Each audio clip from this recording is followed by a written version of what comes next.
Word on the street is that Pfizer and Google were just hit with multi-million-dollar fines over gender discrimination allegations, but they were fined, so it was proven to be true. Let's talk about what we're seeing on the street. Let's get to it.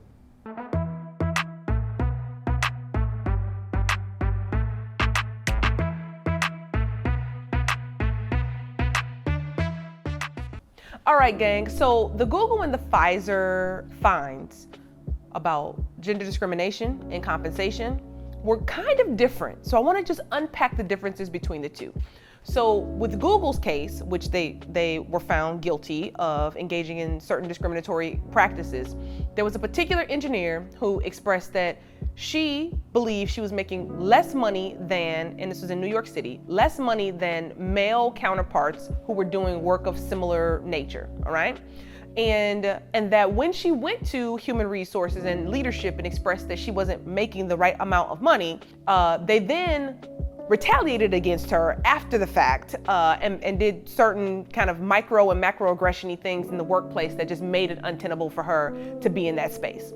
That was what her complaint was about. Now, the jury highlighted that they didn't see that her pay was not appropriate for in comparison to the males as she thought, but they did see or find that they had retaliated against her for pursuing the wage disparities as she saw it, or the route that she took in pursuing that, okay? So they were fined for the retaliation, but they were found not guilty or clear of charges about pay disparities.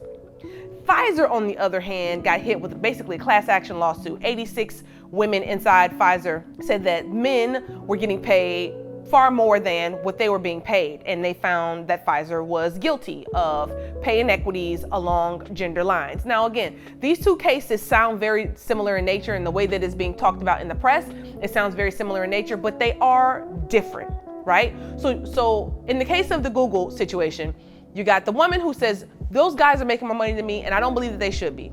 That happens all the time in work environments, okay? I cannot tell you the number of organizations and companies that we are doing compensation analyses for, the amount of individuals who are reaching out to us, and attorneys who ask for our human resources perspective on the way in which wages get set and how you can validate if the things that are leading to one person being paid more than another person are bona fide factors. Like, are they really, are the roles really that dissimilar from one another? From an HR perspective, do you see the jobs as being that dissimilar from one another that would justify person A being paid more than person B? We get pinged for that all the time. So what I'm telling you here is this. When a person comes over and they ask you about their compensation, don't do what human resources tends to do, and that is shield the information. Basically saying, that's not true, shoe fly, don't bother me. That only really frustrates people because this is talking about their livelihood. This is talking about their growth and their future trajectory in their careers. You gotta sit down with them, have the conversation with them, and help them understand how you go about establishing one salary versus another. Even if they don't agree with you, at least you have help them understand what the algorithm is for setting one salary versus another salary. And that's not what happened in the Google situation. At least it didn't happen on the front end. Now, then they got upset and then did some clearly retaliatory things because this lady had the audacity to ask about her money.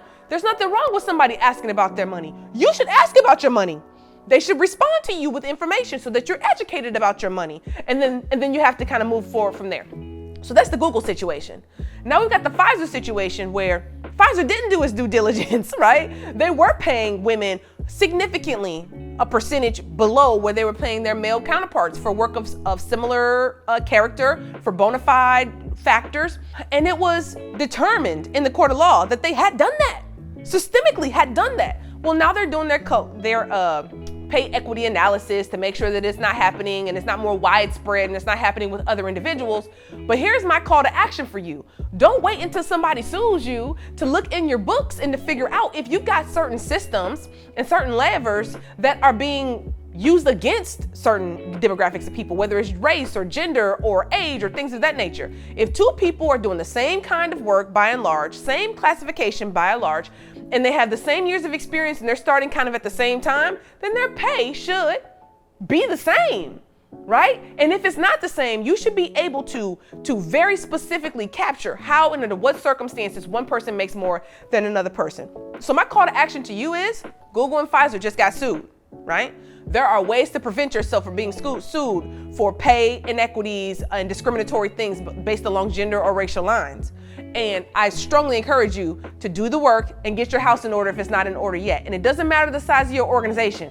Anyone can move forward this kind of a claim against you. You should understand the science behind how salaries are set. And you should be able to stand on those terms and communicate them openly to a person, especially if they're asking about the credibility of the way in which you set these salaries. All right? So that's this issue of word on the street. If you got a question about how to do a pay equity analysis, how to determine if there are some pay inequities that's happening inside your organization, give us a ring, let us know that you need help, and we'll be there to support you. Until next time, thanks for joining.